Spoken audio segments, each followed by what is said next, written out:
Udah hampir 10 hari. Udah hampir 10 hari. Alhamdulillah terbilang aman. Kalau makan masih dibilang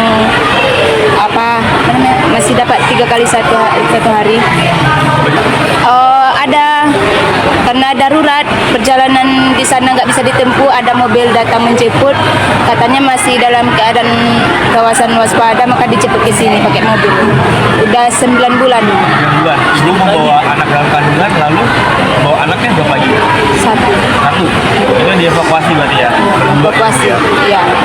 Kalau suami alhamdulillah sehat. Ada di mana, Bu?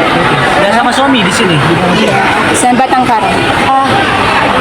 Dari rumah hampir terseret. Hampir terseret arus karena menari ini.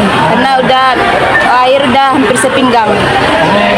Apalagi hamil kan nggak bisa karena mencong air. Tapi alhamdulillah masih dikasih selamat.